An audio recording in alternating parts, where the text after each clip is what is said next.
Yo, how's it going, everyone? I hope you all are having a wonderful day. I'm Ames, and today we're going to be discussing the spring 2023 anime season. Now, unlike my other seasonal videos where I discuss the show, I give you a brief summary about it, and then I tell you whether you should make time to watch it if you have time, or don't watch it at all. Today I'm doing things a little differently. For this video, I have a tier list. So now, as you can see, we have 5 tiers in total. We have best of season, make time to watch, high priority, watch if you have time, and don't watch at all. And also the 6th tier, haven't seen it. If I haven't seen it, I'm not going to bother trying to recommend it. Now, I did try to see every single seasonal anime coming out this season, but some of which either didn't really catch my attention or weren't available on a streaming service that I owned. So if you don't know, I typically go out of my way to watch only on streaming services. I don't use sketchy websites because A, I'm paranoid they might give me a virus, and B, I like supporting the studios. And by going through streaming services and paying for them, it supports the studios. That way it encourages them to put out more sequels and focus more on making good stories rather than shows that would sell either DVDs, figurines, posters, and stuff like that.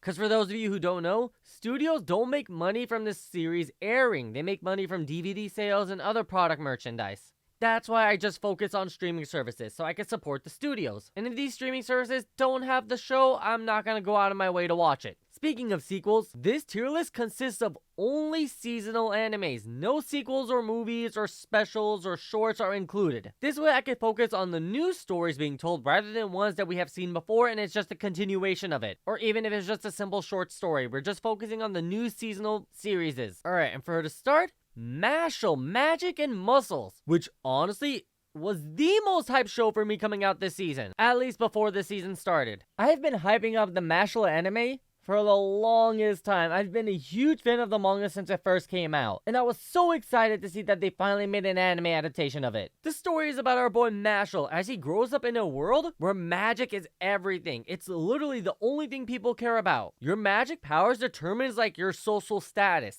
And the protagonist, Mashle, unfortunately, was born without any magic, so he can't use it. And in this world, no magic means no life. They execute you on spot if they figure out you don't have magic. And it's very easy to tell if someone can or can't use magic, as well as the level of their magic, because these people have scars on their faces. And depending on how many lines you have, that also indicates how strong your magic is. Mashle had no scar on his face. So his father, who was always deemed to be worthless in magic, saw someone he could take care of and relate to, so he took Mashle in, hid him in the woods, and forced him to strength train in order to defend himself. But little did he know, Mashle became stupidly strong. And unfortunately, he does get found out. But he's so strong that he's able to punch away magic, slap the living shit out of people, and knock them out with a single punch. As such, one of the detectives who was trying to arrest him makes a deal with him. He convinces Mashle to go to the academy for him and hopefully become a divine visionary, which is supposed to be this title awarded to the strongest mage at the school. And if you get this title, you practically become a wealthy noble right from the get-go. Now, this detective, he wants the money and title. Mashle just wants to be able to live a happy life with his family, which in this case was only his dad, but he does make more friends along the way. And so the detective gives him a scar on his face so he can pass as a magic user, but the story is literally him blowing everyone's minds with how physically strong he is to the point where it seems like he's using magic. This show is literally Harry Potter meets One Punch Man.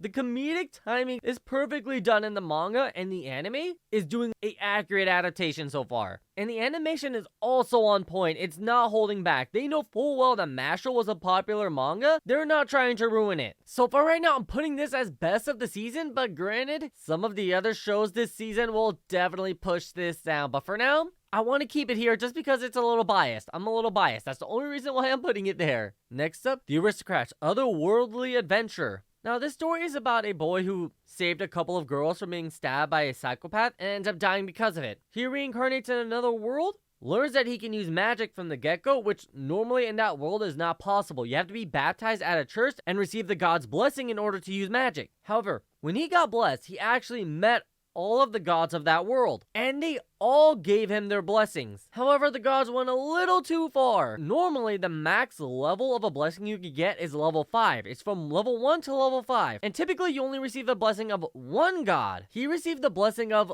I believe it was 7 of them. He received all 7 of them at level 10. Now, this would have freaked everyone out, but he had the ability to conceal his stats, so he camouflaged it to receive like he received 1 of each at level 5, which still blew everyone's mind. Like I said, normally you could only receive 1 blessing. He received all 7, including their protection. So he had, what was it, like 14 skills, plus like a bunch of other ones they threw on top, so they made him stupidly OP. And we learned that there's a reason for this. Apparently the world is probably gonna end. The gods need him to become stupidly OP before his 15th birthday. As of right now, we don't know what's going to happen, but we do know he needs to become even stronger than he is right now. And he's already OP, but apparently it's not enough. So this is a comedy isekai, but it does have a little bit of tension to it. I would love to put this as a high priority, but I think there are some that are so much more worth it to watch. So this one is, I have to put it if you have time. Watch it if you have time. The next one up, I got a cheat skill in another world and became unrivaled in the real world too. So pretty much it's about this one fat ugly dude who's pretty much bullied by everyone including his family. The only person who like treated him kindly was his grandfather, to the point where his grandfather passed away. He left everything he had to this guy, which caused his own family to bully him more because they felt like he stole their inheritance from them. So pretty much this guy's just being bullied for being overweight and having some blemishes on his face. Then he discovers a magic door his grandpa had hidden in a secret room, which led him to a new world, which instantly granted him a lot of skills that made him stupidly strong. He also got a bunch of strong items as well. But the thing that really bugged me about this show was that when he returned from the other world, his body physically morphed to make him skinnier, stronger, and a lot more handsome. So pretty much it's telling me that if you're ugly, you're a failure at life. You need to be good looking to get anywhere. Which is incredibly stupid for a show like this to do. But that's not the worst of it. So while he was still fat and ugly, he saved this girl from like a bunch of dudes who just wouldn't leave her alone and got his ass kicked for it. And then apparently the girl was from a wealthy family and like her dad is the headmaster of a prestigious private academy. And she had her family's private detective investigate him and his family and learn about all the trouble he was going through. So she decided to invite him over to their academy, which didn't happen until he became good looking. Which, by the way, this is like 3 months later. It happened over their break, which for them happens during the winter, where us, well, at least the people who are in America will know, our break is during the summer. But still, she waited a total of 3 months to let him know to come to the academy. And she told him on the first day of school, which made no sense. And again, it was something that happened after he became handsome, not before, which sends a really bad message. Like, you have to be good looking to succeed in life. Whereas when he was ugly, he was a failure and bullied and pretty much no one cared about him. By the way, the animation and story just seem ridiculous on top of that, so don't watch. Don't even bother. It's not worth it. Okay, next up is My Clueless First Friend. Let me just say from the get-go, I love this series. It is hilarious. It's literally about a girl who has like dead eyes, so everyone calls her like the Grim Reaper, and they tease her. Whenever she walks by, they're like, oh, the Grim Reaper's curse is gonna get you. Put up a barrier. And the new kid shows up, and he's all like, oh, she is a Grim Reaper? That's so cool. She has a curse that will turn you into a Grim Reaper too. Oh my god, I have to hang out with her now. And like, he takes everything the kids say seriously. Like, it goes over his head that they're just joking and she's not actually a Grim Reaper. And he's all like, oh my god, you're so cool. Let's hang out. Let's be friends. And this girl is just like, what? Dude, like, stop hanging out with me. Everyone's gonna bully you if you hang out for me. You're gonna become a social outcast just like me. And he's all like, I don't care. Why would I care what these boring humans think? I'm about to hang out with the Grim Reaper. This is so cool. We're gonna be best of friends now. And it's absolutely adorable because she's supposed to be like keeping her distance from everyone because like if she becomes friends with someone, they're gonna bully him too. And so she's trying to keep her distance, but at the same time, she's so happy to actually have someone like, you know, be friendly to her. And it's literally the most adorable show I've seen this season. Oh. For now, I'm gonna make time to watch it. I might move it later, but for now, it's staying right here. I love this series. Next up is Alice Gear Aegis Expansion. I have not seen this show. I have no idea what it's about.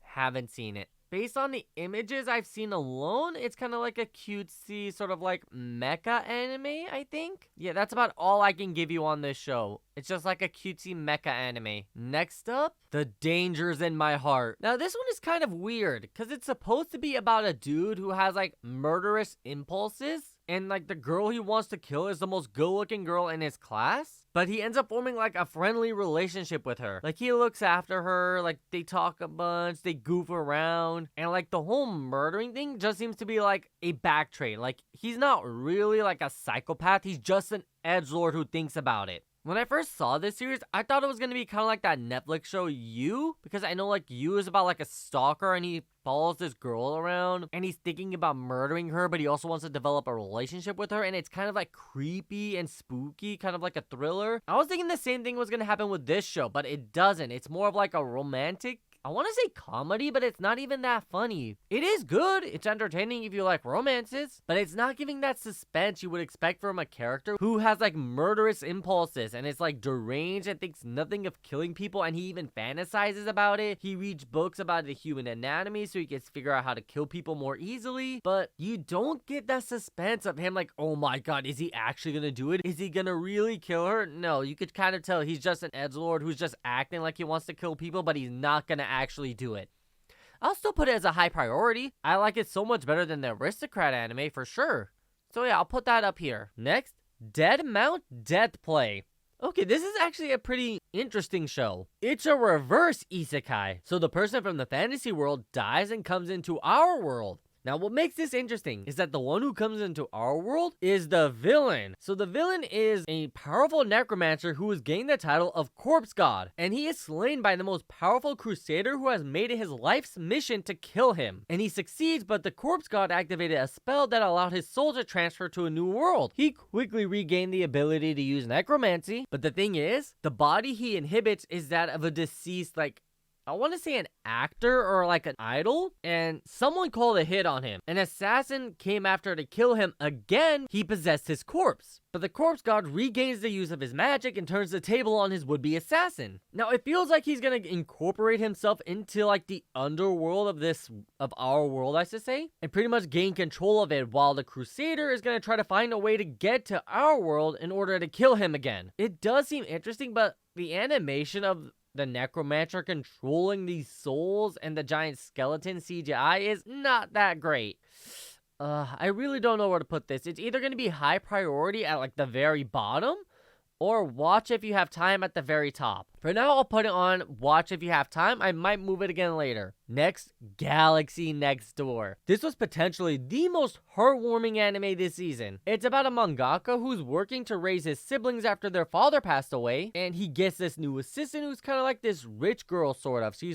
She gives off an air of coming from a wealthy family, but she is an amazing artist and a hard worker. And after pulling off an all-nighter with her, she falls asleep and he notices something sticking out of her back. At first, he thought it was like their G-pen and he was worried about it stabbing her, so he tried to grab it and poked himself. And next thing you know, he was like in outer space surrounded by stars, and she had informed him that that was her stinger, and if he touched her stinger or got poked by it, that's pretty much him announcing that they're now a married couple. And when he asks her about what that stinger was, she reveals that she is from the Star People and she is a star princess, or like a princess of the Star People, which is kind of like, what? Is she like an alien goddess spirit thing? But that seems to be more like a later, like a season finale type of thing that's going to be brought up again. The rest of it just seems like it's going to be like a romance slice of life. Not really a comedy, not really a drama. It's just like an ordinary slice of life that's just heartwarming and relaxing to watch. Personally, I'm putting this as a high priority. Honestly, above Dangers in my Heart, but Dangers in My Heart is more of a comedy because of like the little goofy nature of the two characters, whereas Galaxy Next Door is a little more serious, and it's like, it's heartwarming, it's relaxing, it's just something to enjoy in the background. You don't have to give your 100% attention, but even if you don't, you still understand the story. It's an easy show to watch, and it's just a good time. It's nothing that's gonna get your blood racing or get you on the edge of your seat, but it's just like a relaxing show to watch. Now, it's polar opposite.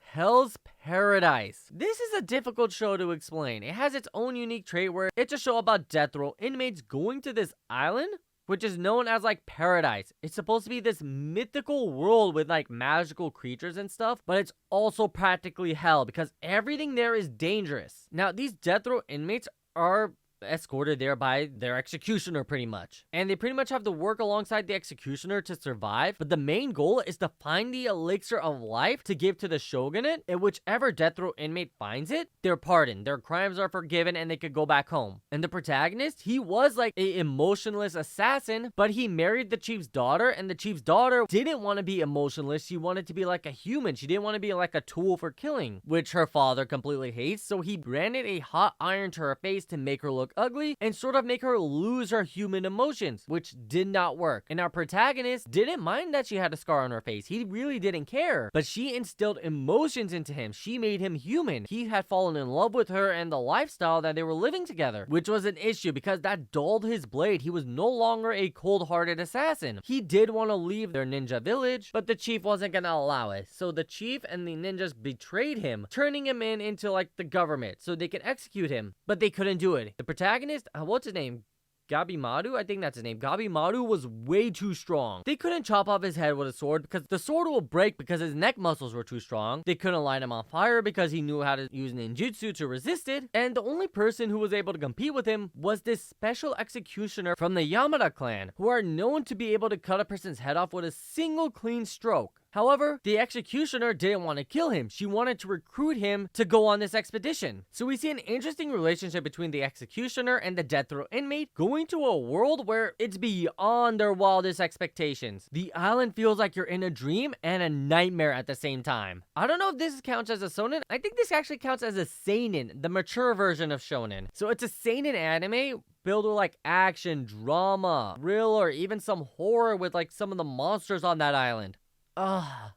I hate to do this, but I'm sorry, Mashal. My bias does not win out in this situation. And then again, Hell's Paradise was probably the second most hyped show for me coming into this season because my friend had told me about the manga for the longest time. He had been trying to convince me to read it for like ever. I just never got around to it. And then I heard the anime was coming out, so I didn't want to go out of my way to read the manga because the anime was coming. And frankly, it was worth the wait. This anime surpassed Mashle, which was my most hyped anime this season, not including sequels. Next up, we have Insomniacs After School. Now, this show sort of gave me a Call of the Night vibe with like two people going out at night and just hanging out. And now this one is sort of about two insomniacs being unable to sleep at night, and then they learn that there is someone like them, so they start hanging out. They try to come up with things to do while they can't sleep and slowly grow fond of each other. This is like a really good romantic comedy, or like you can even probably say there's gonna be some drama in the future. That's what it feels like. Mainly because they're both sort of social outcasts due to them being like cranky and sleepy all the time because they don't sleep at night. So they don't really get along with anyone except each other. So that's gonna lead to some issues in the future. I really want to say make time to watch, but nah, high priority. I don't think it's better than the Galaxy Next Door. Yeah, I'll keep it right here for now. I want to save the make time to watch for like the best of the best. And in terms of romantic comedies, I'll put this above this, but I feel like in the long run, I think Insomniacs After Dark might end up being the better show in the end, but that depends on how the story plays out. If it starts focusing more on like a dramatic storyline rather than this sort of like casual happy-go-lucky storyline, it might be better than both Galaxy Next Door and My Clueless First Friend. But as of right now, I'm keeping it right here. Next, Summon to Another World for a second time. Now, as the title states, it's about a protagonist who gets summoned to a world a second time. It's the exact same world he was summoned into before. However, after his initial summon, he ended up dying in that world, being reborn in our world, growing up to the age of 15, and then gets resummoned back into the same world 5 years later. So he lived 15 years while 5 years passed in that old world, or in the other world, I should say. And now, he was overpowered when he first died, but when he was reborn in our world, he still kept his OPness, but kept it hidden from everyone else. So now that he got resummoned back into that world, he is just as strong as when he first left, but now he has other people that he cares about. And then he gets reunited with his former teammates. So it is a bit of a comedy with an overpowered protagonist, but there's also some drama because the main villain from his first time around seemed to have been a very close personal friend of his. But then that friend betrayed everyone, tried to destroy the world, and so the protagonist stopped him, died in the process, and got reborn back in our world. Then when he got resummoned, it was like the war that had happened when he was originally there was still on, but no, it was revealed it had stopped and then restarted. So it's indicating that his old friend, the one who turned bad, may be the one behind it again. So now he has to go on an adventure to see if he can find him and put a stop to his evil deeds once more. this does seem like a really good isekai anime, but nothing that's like super out there. It does seem a little more generic like some of the other isekais that we have seen. So that's why I'm gonna have to put it at watch if you have time. I do put it above Deadmau5 Death Play, just because the animation does look really good, and the story is not bad whatsoever, so it's a high watch if you have time anime. Next up, Kizuna no Alili, or Aleli, I don't know how to pronounce the second part of this. Alil? Kizuna no Alil, maybe? Anyways, it's about the famous VTuber Kizuna Ai, who is a real VTuber in our own world. She's probably the biggest VTuber in Japan at the moment, and in this show, she is the biggest VTuber in the entire world, and the protagonist is a huge fan of her, and she herself is trying to be a VTuber as well. Now, this story takes place in 2025, and in 2025, there is an entire academy just for VTubers. It teaches them how to be like musicians, influencers, artists, pretty much everything they will need to know to be a successful VTuber. Now, it seems like an okay anime, but the VTubing CGI is not good. It's really not good. I've seen VTubers, and like, I don't know if it's just because they're doing 3D models with like full motion that it kind of looks awkward, but to some of the VTubers I have seen, it just looks ugly. And the story is not really like entertaining. It doesn't draw you in, it doesn't get you to fall in love with the characters. It creates this entire lore around VTubers that doesn't exist because it takes place in the future. The normal animation is cool, but the VTuber models are I don't know, I'm not a fan. I'm personally just not a fan. If you enjoy VTubers and want to see an anime about VTubing, watch it, but me personally, it's a don't watch. It's not really like entertaining, it's not funny, it's nothing mind-blowing. It's below basic on every single level you can think of. I mean, the music is cool, but it's nothing to write home about. Alright, next up, Konosuba, an explosion on this wonderful world. Okay, I know what you're all thinking. You're probably thinking like, hey, I thought you said you weren't gonna cover sequels. Well, this isn't a sequel, and I don't think it counts as a prequel. It's more of a side story to the Konosuba storyline, following Megumin, one of the main characters of Konosuba, as she grows up and learns explosion magic, like what motivated her to first study that magic, as well as covering her first interactions with Yunyun and how they became rivals in the first place. Also, I think Kazuha's voice actor is the narrator for this show, so that adds another level of entertainment for me personally. It's still funny, it still has that generic Konosuba vibes with the back and forth between characters, and I'm treating it as a side story, not a prequel.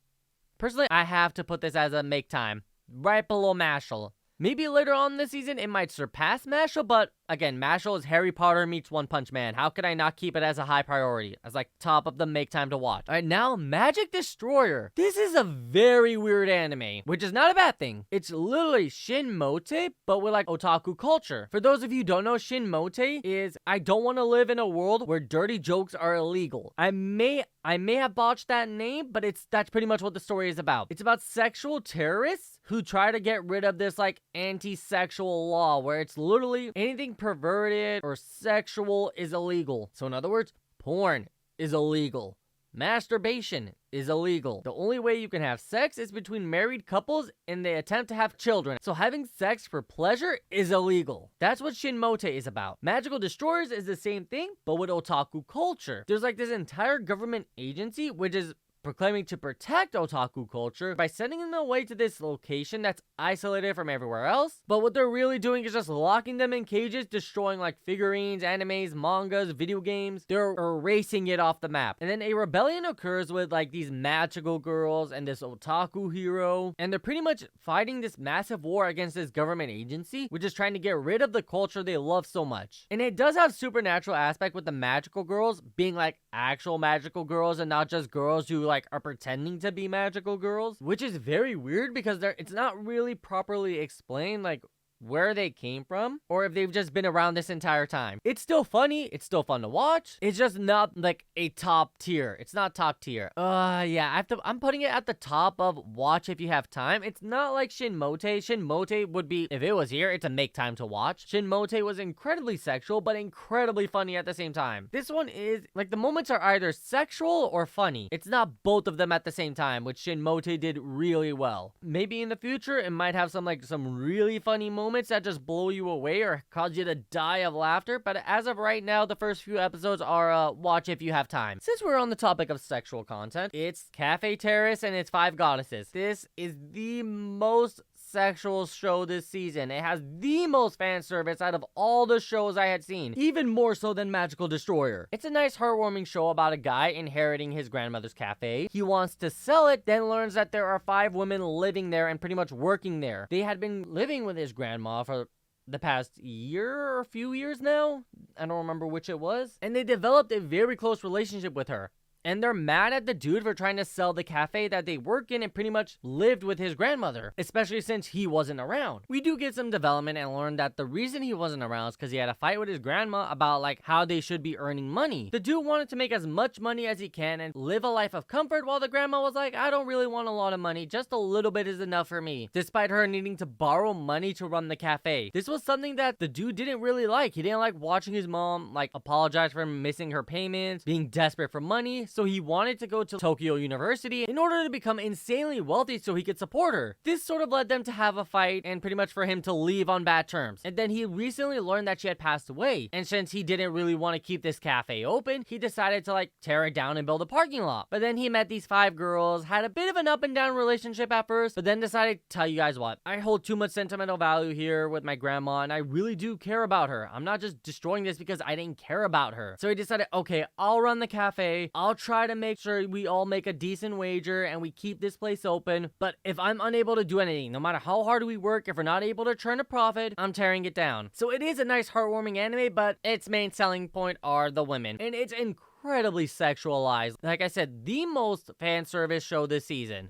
So if that's what you like, you really want to show with a lot of fan service and have it be done pretty well, this will be high priority for you. You can put it up here if you want. But for me, I don't care about the fan service. It is nice. I won't deny it. It is nice fan service. But the story is meh. Comedy is okay. It's built around the sexual tension between the women and the guy. It's not done well. Like I said earlier, Shin Mote, which does the sexual comedy very well. This show is nowhere near its level. Not even remotely close. So it has to be down here on the watch if you have time. Not really in the top of the watch if you have time. It's in the lower half. Okay, next up is a show I actually really enjoyed, but it wasn't like a super hyped series, and that is My Home Hero. So it's about a dude killing his daughter's abusive boyfriend who has connections to the Yakuza, and then he himself gets involved with them. It's a suspenseful thriller drama filled with like action, not a lot of action, but like just enough to keep you entertained. It's like a very entertaining and like sort of like a cool and sort of like scary show because like you're always on edge to see what's gonna happen next. I don't know where to put this. I'll put this as a high priority, but it has to be near the bottom because like the story, it could end very poorly, but the start is super strong. They can sort of like stumble in the middle and ends up going all the way down to don't watch if they don't play their cards right. But the way the story's set up, I highly doubt that. There's no way this show suddenly crashes and burns halfway through. Now, the next show, Oshi no Ko. There's no way you guys haven't heard about this series. This potentially had the best first episode this entire season. But here's the thing. The first episode was 90 minutes long, so I don't count it as a season premiere. I'm counting this as a standalone movie that leads to a series. So in terms of first episodes, I'm not counting this amongst the top. But since it's 90 minutes, that's technically 3 episodes. In terms of the first 3 episodes, I would put it up here alone just from that first season premiere movie. Not even an episode, it was a legit movie, and I'm counting it as a movie no matter what. But because that movie was just so good, it leads me to have my doubts for the rest of the season. I don't think the next 3 episodes would even come close to how good this first movie was. So I unfortunately cannot leave this up here, but it's definitely going down here. It has to be the top of the make time to watch because it could easily be the best of the season. Easily. But because that first episode was practically a movie, it leads me to believe that there's no way the rest of the season is going to be that good. There's a reason they made that first episode a 90-minute movie. It's because they wanted to get all of the key moments to happen in that single episode. I don't know, like I want to put it up here. I definitely do. But there's no way the rest of the season is going to be just as good as that first 90 minutes. It's not. I'm sorry everyone, I didn't realize I wasn't summarizing the show during my recording, so I'm adding this part in afterwards. So Oshi no Kyo is pretty much about an idol who gets pregnant, And the doctor who she goes to is actually a fan of hers. And he sort of has this mixed feeling about his favorite idol being pregnant, but in the end, he does decide to like continue supporting her and make sure that her children are delivered safely. And the day that she was due, the doctor gets attacked by what he believes is her stalker. Somehow this guy had found out that she was pregnant, and him being like obsessed with her was incredibly furious that she was having children. And the doctor ended up pursuing him to try to figure out who he was, but ended up getting pushed off a cliff instead. He died and was reborn as one of her children. She ended up giving birth to twins, and he ends up growing up as one of them. Now, I'm not gonna go too far into the show as to not spoil how the first episode goes, but to pretty much summarize what the show is about, it's pretty much covering like the entertainment industry in Japan. Like how does studios work together? Like how do idols grow and succeed? And pretty much just covering like the business, emotional, and entertainment aspect of the entire industry. So it is a really good show. That's why I put it on top of Make Time to Watch.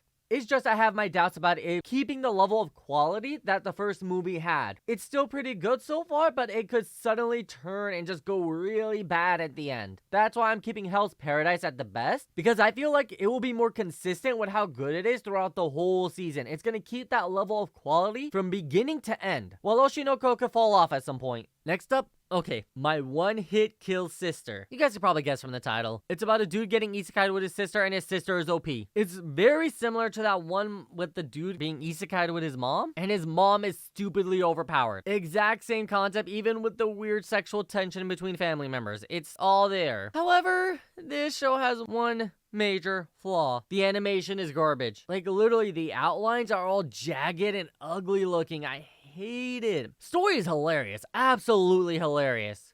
If it wasn't for the animation, I would definitely put it here, just how funny it is. The animation's so ugly. It's so ugly. It's taking away from the story. Like, when I first started watching it, I got motion sickness from how ugly the animation was. Then again, I'm a person who easily gets motion sickness. So that's the only reason why it's not down here and don't watch. Just because I'm, like, very sensitive when it comes to, like, that type of animation. It makes me lightheaded and drowsy. But the story was hilarious. It was absolutely hilarious. And, well, despite it being all jaggy and weird looking, the animation, like, the movement, it was at a high frame rate. I don't know how many people are gonna know what I mean by that, but it was a steady frame rate. It wasn't like skipping frames or like being all like staticky while they're moving. So that's the only reason why it's not down here. It's just the edges were very jaggy and made me lightheaded that I'm putting it in watch if you have time. Other than that, I would put it at the bottom of high priority, but just because from my bad experience watching it, it's right here in the middle of watch if you have time. Opus Color, I haven't seen this. I don't even know what this is about. I'm sorry for those who are like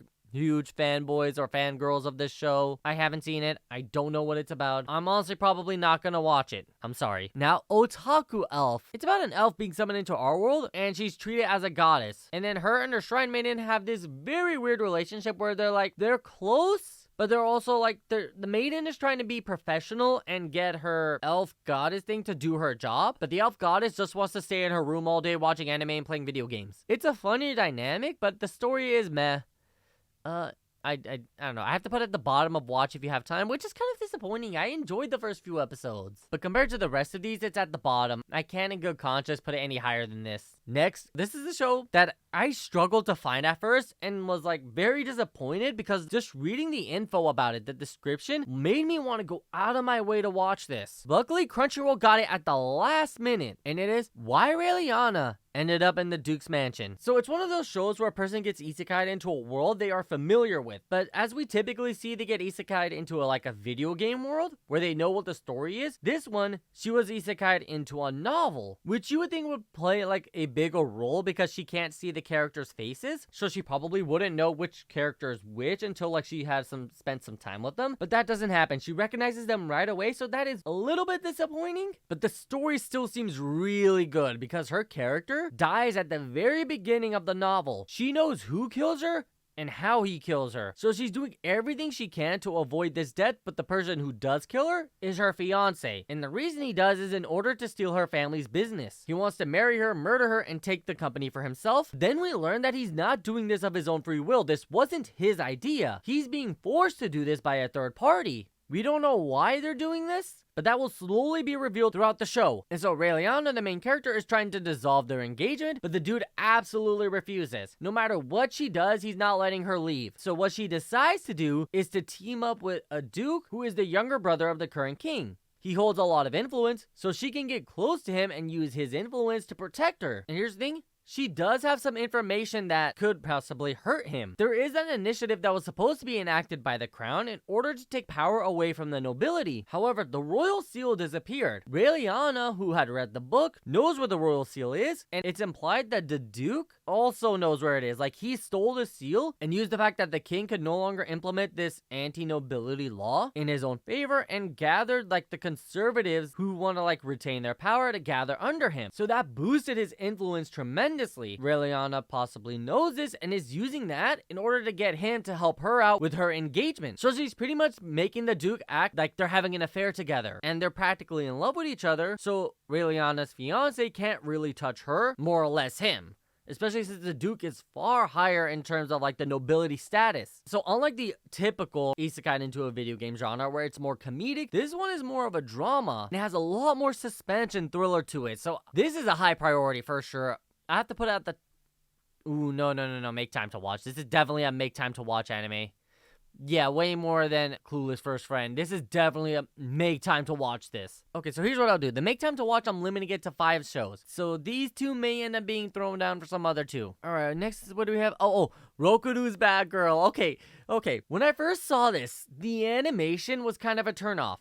It's kind of like a 90s/80s anime art style with modern like HD quality animation. But the story is absolutely hilarious. It's literally about this wimpy dude and his friends getting bullied by these thugs and like, they're not gang members, but they're like Yankee students. Pretty much students who are like the type who will probably end up in a gang at the end of the day. And his grandpa sent him a scroll after he passed away. It's an Onmyo scroll which has a powerful magic spell to it, which is supposed to protect him. When the spell activated, he got a star on his forehead. Now he thought this was gonna make him stupidly strong and like powerful magic user. It didn't. He got his ass kicked like the very next day. And he got very confused as to what the spell did. But then strangely enough, this girl who was with the guys who was beating him up pretty much told them like, hey, let's not bother beating him up. It's not worth it. Let's just get out of here. And the guys, they got like very confused and were like, okay. And they just left. Rokudo, the main character, was like, that was weird. And then he got to school and his typical bully was coming after him, was like, all right, lunchtime, time to bully him. But his girlfriend, who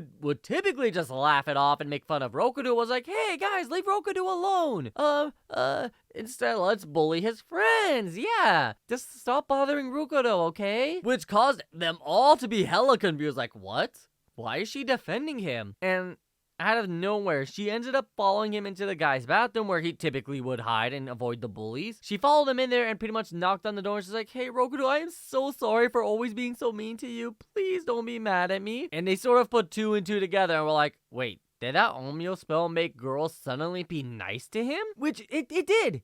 That is what the spell did, but it did a lot more than that. What the spell did was make that every single bad, mean, ruthless, cold-hearted, abusive, manipulative girl fall in love with him. And what ends up happening, he runs into the most ruthless, violent girl in their entire city. She literally goes and fights gang members for funds and kicks their asses. And since the spell is active, she falls madly in love with Rokudo to the point where she goes from like glaring at someone to being a cutesy, all adorable looking girl who's clearly madly in love. And so Rokudo, not wanting to be involved with a very violent girl, convinces her to not get into fights, which she doesn't. She keeps her promise and gets her ass beat because of it. Because remember, she fights Yakuza members for fun. So these Yakuza members are going after her. It's not like a violent, like they pull guns and start shooting her type of thing. No, they beat her ass with their fists. So it's not like a suspenseful thriller, but it is an awesome action shonen anime. It kind of has Kenichi vibes.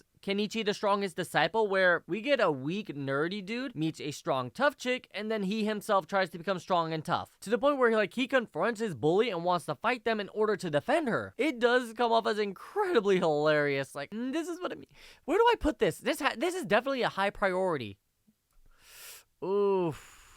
I mean, if I'm only singing top 5, I mean, yeah, this is probably where I'd put it. Oh, okay, next is Skip and Loafer. It has the most distinguished animation style this season. But it also has a pretty calming story. So it's about a girl who's like super serious, super intelligent. She wants to get the best grades, become like graduate at the top of her class, go to university, get an amazing job. She has like her entire life planned ahead. And she used to live in the country, then moved to the city, and first day of school she gets lost. Luckily, she happens to meet a person who was running late and it was just like casually going to school, like he didn't really care if he's late. He's like, it's just like introductions, whatever, I slept in, I don't care. He sees her freaking out, tells her he could take her to school, and he's just being all chill about it. He's like, hey, it's fine if we're a little late. She's like, no, it's not fine. I need to get to the opening ceremony on time. This is not okay. This could ruin my entire life. And it's sort of like he's all calm about it and she's freaking out, but she feels bad for like freaking out because she's like going off on him. But in the end, he's like, hey, since we're at the final stop, we just have to run straight ahead. We could just casually walk there, but since you're in a rush, let's just run. And so they both book it to the school and she barely makes it because she has to go up and give a speech and she is the top student. But the thing is, because she was running so late, she forgot to grab her speech from her backpack. Good news is, she had the entire speech memorized, which amazed this dude. Like, normally he doesn't care, but just seeing her like work so hard to get there on time and have her entire speech memorized to the point she didn't need her script, it blew him away. It was like to the point where you could tell he was starting to fall in love with her. He may not have been there yet, but he's definitely entranced by her. And the thing is, after her speech, like the anxiety of like being late, running to school, forgetting her script, it all hit her at once.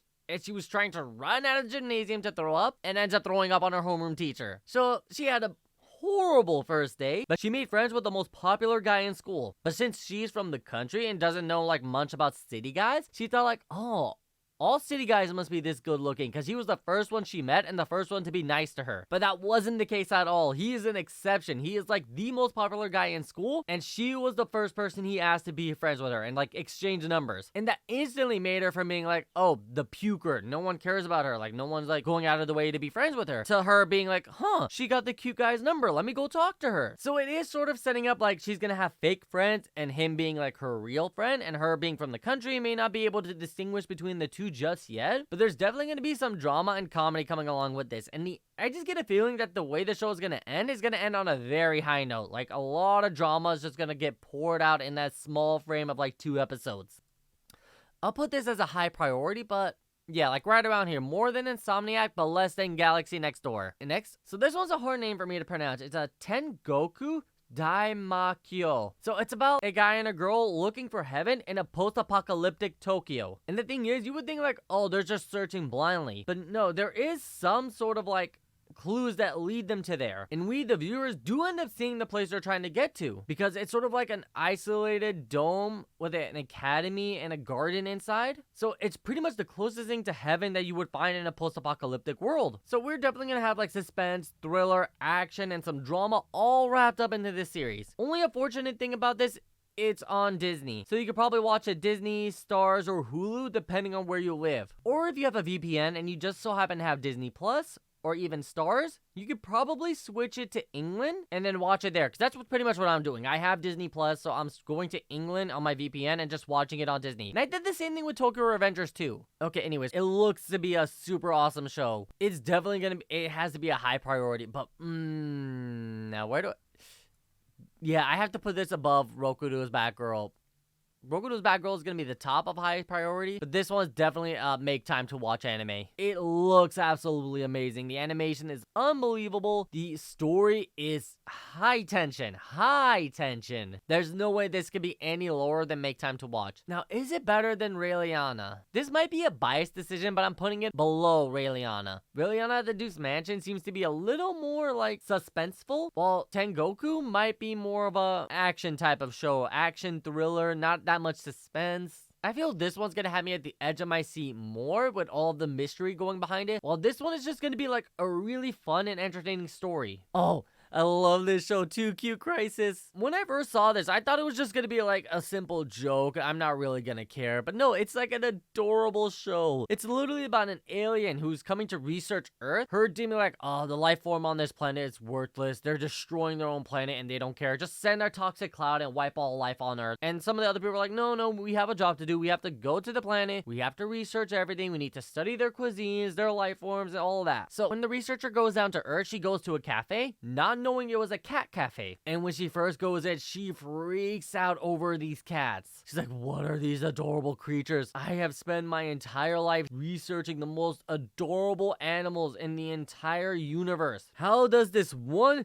creature surpass all of them? What is this? This has to be like a rare species or something. They're like, no, cats are pretty common on Earth. They're like, what? And like she's like starting to have a heart attack from how cute they are. It's absolutely hilarious. And now she's stuck in this sort of dilemma where these animals are so adorable, she cannot tell her comrades about them. Because if they learn about it, they may die from how cute they are. She's nearly died a couple of times already. And like the harder she tries to keep it a secret, the more suspicious her fellow researchers and soldiers get. Like, what is this cat you're talking about? Is that a dangerous creature? It's like, no, it's nothing. You guys don't need to worry about it. It's fine. I got it. Like, nope, we're sending backup. Nope, we're sending an entire military platoon over there. We need to figure out what this creature is. It's completely hilarious. I absolutely love it. It's high priority. Oh, but this is where I struggle. I do like Galaxy Next Door. That might be my own personal bias, but high priority, like in the middle of high priority. Like in the top half at least. Oh, okay, next one. Serving God in a godless world. I have mixed feelings about this. It's literally about a cult worshipping some type of like, you could tell like it's a BS god, like the guy just made it up and he's just using this to get followers to like give him money. And he believes that his son is the successor and messiah for their goddess. So he puts him in a barrel, ties him up, and throws him into the ocean. And he's stating that you will be submerged underwater for 3 days and 3 nights. You will survive and you will be reborn as our messiah, who will lead our goddess into this new generation. And the dude is all like, Dad, this is insane. It just doesn't make sense. You're actually gonna freaking murder me by doing this. His dad still goes through with it. And guess what? The kid drowns. And he's been like, hey, if God does exist, reincarnate me into a world where there is no religion so I don't have to deal with this BS anymore. And that's exactly what happens. He wakes up in a world where he asks them about God. They have no idea what he's talking about. He asks them about religion. They're like, what is that? He thinks he's in an isekai world where it's like there's magic and there's adventure. And he starts asking them, where's the Adventurers Guild? They're like, what is that? He's like, can you guys show me magic? What is that? There's no magic here. So he pretty much starts out living his life as like a simple farmer in this random remote village he was summoned into. Now, there is this one little interesting trope that this show has where like the people of that world value books highly and the information in that book is pretty much used for everything. Cause like, think about it. They don't have Google. They can't Google stuff. So they have books close on hand to like research whatever they need. And the first person he runs into is a girl, and the book she has sort of explains how to do a specific action to like make a guy feel better, and it involves her grabbing and cranking the guy's lever. So yeah, she gives him a hand job. I wish that was a joke. No, she literally is, their first meeting is her finding him unconscious, taking off his pants and giving him a hand job, which she learned in the book she was reading. So that's a little comedic thing where the girl loves reading these sexual books and learning all this sexual content from them. But there's also a dude who reads a book to learn how to deal with these like special beasts, which by the way, there are monsters in that world and they're CGI generated,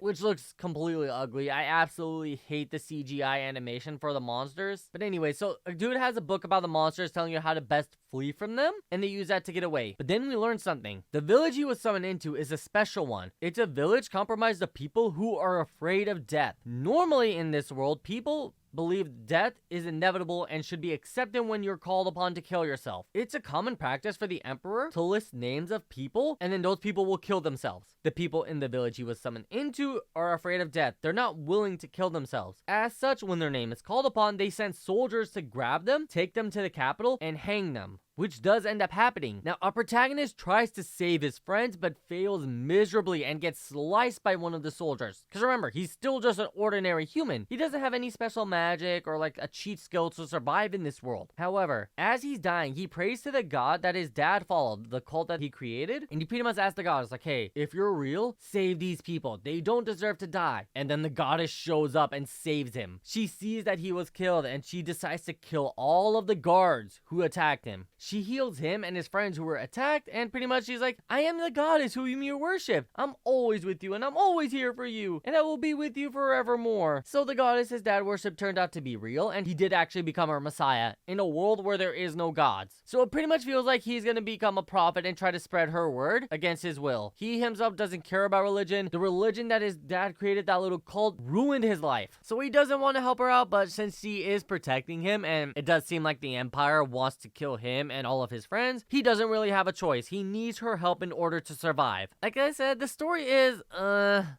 CGI is ugly as shit, so I would not put this in don't watch. I think it's good, but it's at the very bottom of, like, if you have time. Absolute bottom. There's no point in watching this unless you literally have nothing else to watch. Alright, next, My Love Story with Yamada-kun at level 999. Now, this story is about a girl whose boyfriend breaks up with her for another girl that he met in a video game. He had gotten her to play the game with him, and so she kind of regrets it because she spent money on the game in order to, like, play with him, and after getting broken up with, she sort of like goes into a rage and just plays the game and just farms random monsters that sort of like to vent her anger. And then one of her guildmates, Yamada, shows up and he's all like, hey, are you farming this super rare item that has a 0.01% chance to drop? It's like, no, I'm just venting my anger because my boyfriend broke up with me. And she starts ranting for a bit about it and he's just like, yeah, I don't really care. If you're not farming the item, can I have this farming spot? She's like, no, screw you. I wanted to vent about my boyfriend and you're just here just not giving a damn.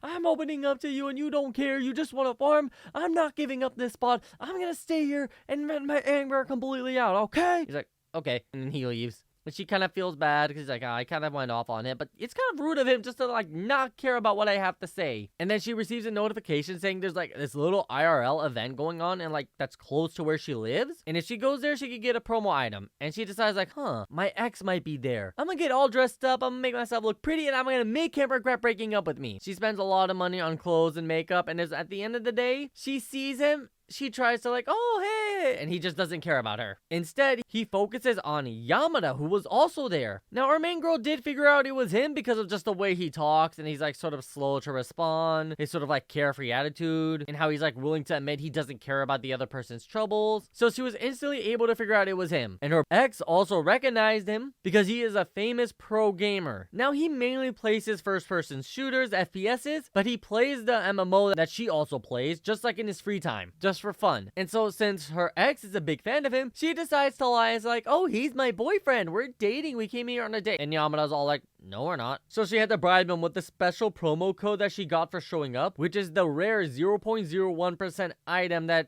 he wanted to farm. And he was like, you know, if you're just gonna give me this code, sure, I'll pretend to be your boyfriend. Okay, it's not like I care. And here's a funny thing. She thought her ex was gonna get jealous of him, like, you're dating my ex-girl. But no, that's not what happened. He got jealous of her because you managed to get close to Yamada. I've been, like, messaging this dude wherever. I'd comment on all of his tweets. I'd share and post his videos, and he never gave me the time of day. How did you get close to him? And in that moment, she sort of saw, like, him and his new girlfriend, like, how close they are. And, like, no matter what, he's not gonna care about her. It's clearly shown. So she ends up taking Yamada to a bar, and she gets drunk off her ass. He doesn't drink, he just has cola the entire time. But also, it kind of like shows how, like, despite him not really caring, he's still like willing to be there. But the thing that stuck out to her the most was that she had fallen earlier in the day. She ended up getting a scratch on her leg. He got worried about her and decided to go get her some bandages and put it on her leg for her. So despite him not really like caring about her, he's still able to help her out. He's still willing to help her out. And well, something crazy happens after that. Because she was so depressed, she decided to get drunk off her ass and then collapsed. So he paid the bill and took her to his house because he doesn't know where she lived. And he would feel bad if he just abandoned her on the street. Although he was very, very tempted to. He decided to be a nice guy and take her to his house. Which then she woke up and was like, what am I doing in your house? Did I get drunk and have a one night stand with you? He was like, no. You were just so drunk I felt bad if I had left you in the middle of the street. Which he was like, oh my god, you're so nice. You actually brought me to your house? And he's over there sitting like, yes, I definitely did not spend like an hour debating whether I should or just leave you on the street. It slowly but surely like builds up the relationship, especially with the, like how he's nice to her and she's relying on him. But this is an incredibly hilarious series. Now, here comes the issue. I want to put it up here, the make time to watch, but I made the rule no more than 5 shows and make time to watch. So this is a really good show, and it has a lot more suspense and thriller to it. This has a bit of drama and mystery. These 3 are not going anywhere. It's a battle between these 3. One of these 3 has to go to the top of high priority. Oh, honestly, I love My Love Story with Yamada-kun because it has that really goofy like animation style where like a person's eyes goes completely white and they get all like cutesy chibi vibes, like they turn into like a chibi character almost, which I personally, it's my weird quirk, but I really love when animes do that. But the story, I mean, the story is very similar to My First Friend, My Clueless First Friend, but just done much better. In terms of like the romance series, there's My Love Story with Yamada, Clueless First Friend, Insomniacs After School, The Darkness in My Heart. Those are like the main romance series of the season. And Yamada-kun is definitely the best of them, but I can't in good conscience put a romance comedy over like these action drama thrillers. So yep, top of high priority. Rokudo's Bad Girl is completely hilarious and I think just as good as Yamada-kun, but I think Yamada-kun just has that slight edge, and just because of the animation style. We're down to the last two, and now I probably should have mentioned this earlier. I don't know if I did, but I don't think I had all of the seasonal series on here, because I know for a fact there's a couple more I'm thinking of.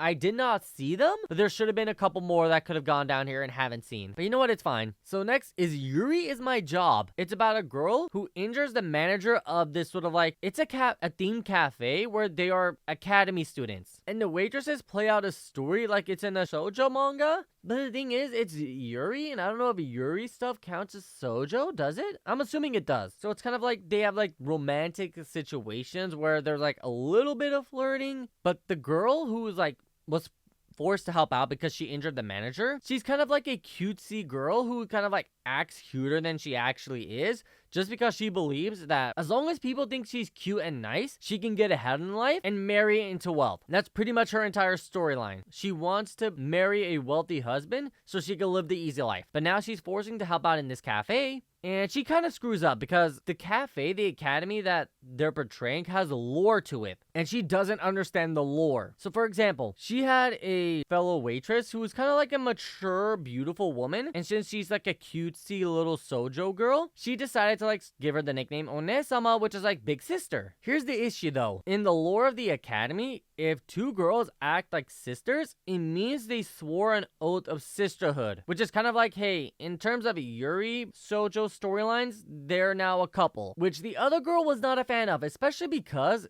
it's the new girl who just showed up and suddenly they're in like a relationship. That didn't make a lot of sense, you know? But it's also implied these two have a history with each other. Like they knew each other when they were younger, and the more mature looking girl doesn't like the main character, the blonde cutesy girl. And because of that, we can get some comedy drama going on. But compared to the other drama shows on here, and I think this one also will have some romance into it because like the show is called Yuri Is My Job. Yuri means lesbian in Japanese. So their job is to act like lesbians flirting with each other. So there might be some romance, there might not. It might just be part of the drama. But it has to be like the lowest of them. I wouldn't put it above these ones.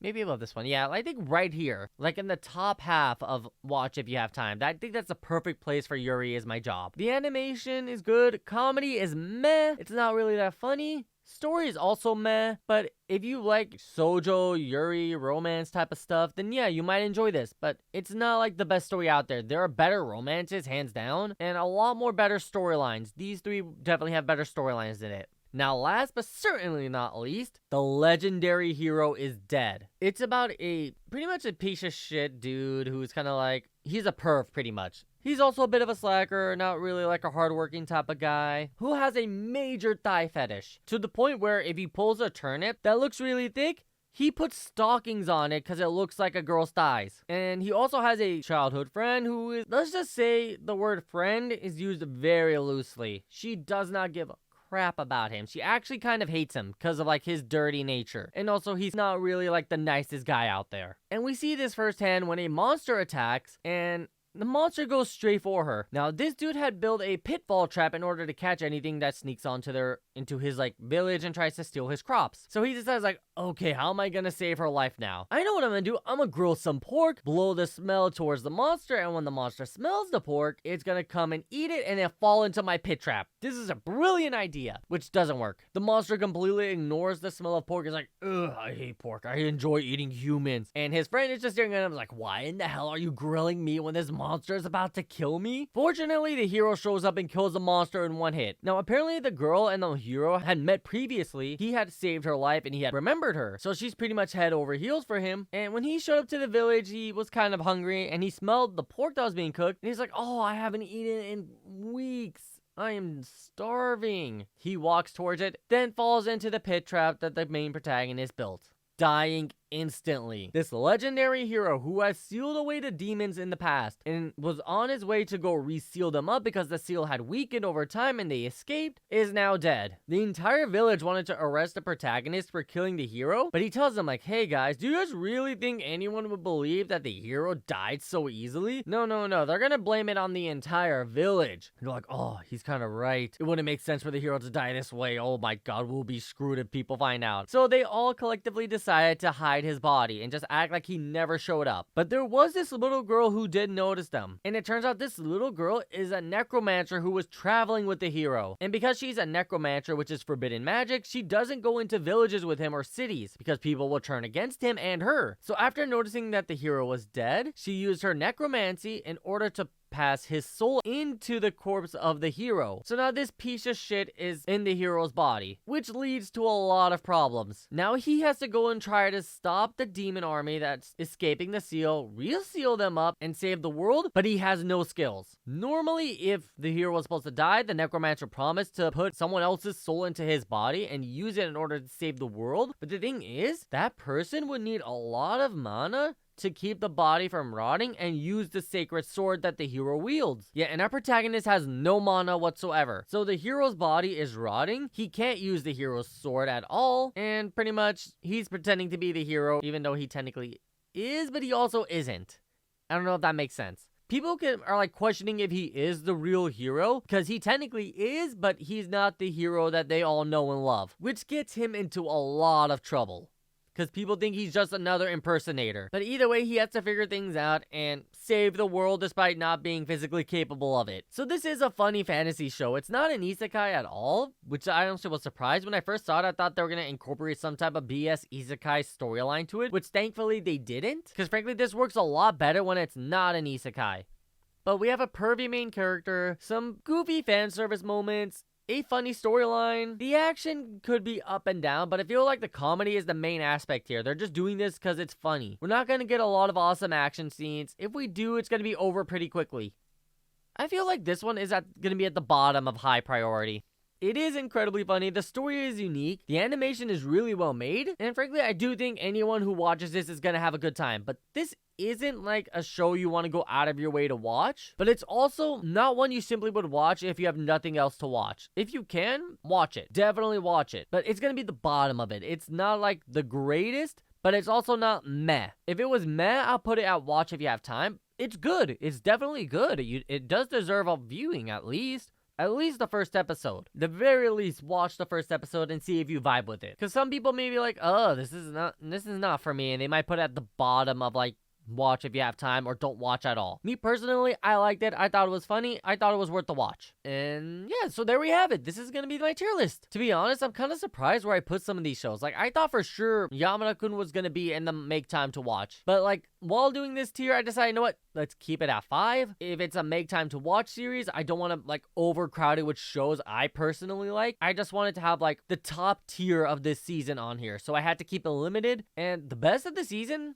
yeah, I agree with that. Hell's Paradise. It has to be Hell's Paradise, because I doubt Oshi no Ko is going to maintain its level of quality for the rest of this season. It's definitely going to be good, but can it stay at the top tier that the first episode showed us? My opinion, no. The ending could be good, but I don't think this is going to be a 1-season story. Minimum 3 seasons.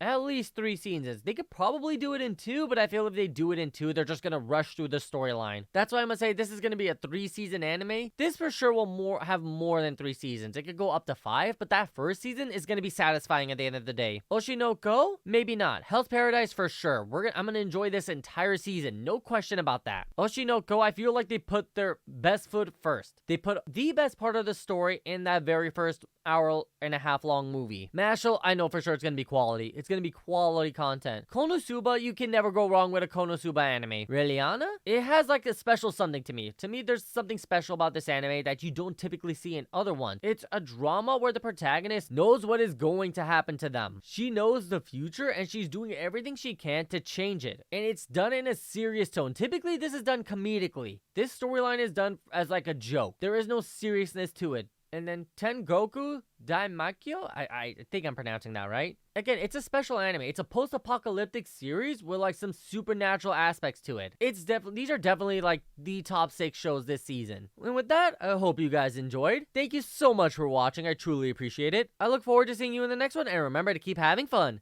See ya!